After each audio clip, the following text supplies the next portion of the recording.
मालवण नगर परिषद निवडणुकीमध्ये भाजप, शिंदेंची शिवसेना आणि ठाकरेंची शिवसेना यांच्यामध्ये मोठी चुरस निर्माण झाल्याचं पाहायला मिळत आहे।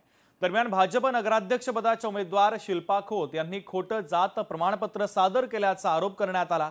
त्यामुळे मालवण नगर परिषदेमध्ये भाजप आणि शिंदेंची शिवसेना या दोन्ही पक्षांमध्ये जोरदार संघर्ष पाहायला मिळतोय। आपण सविस्तर पाहूयात।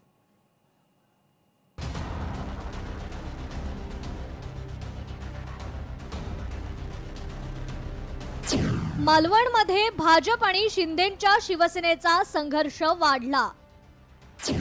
भाजपच्या उमेदवारावर निलेश राणेंचा आरोप, खोटे जात प्रमाणपत्र सादर केल्याचा शिवसेनेचा आरोप।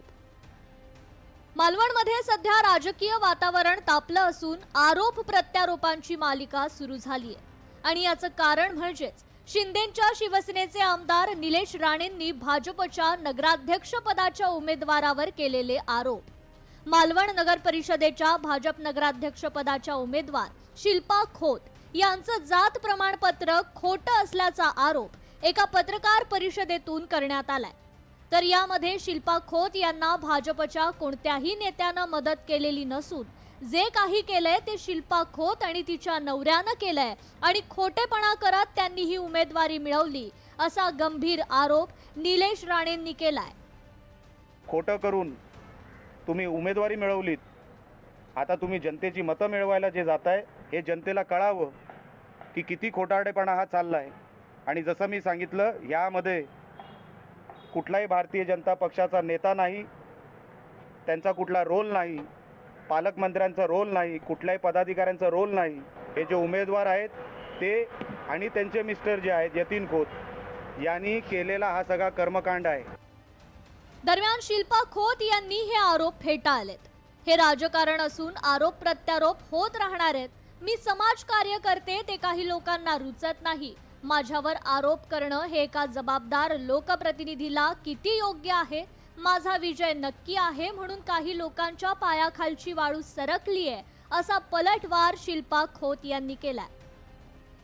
समाजात तेढ निर्माण करून देणारा आहे।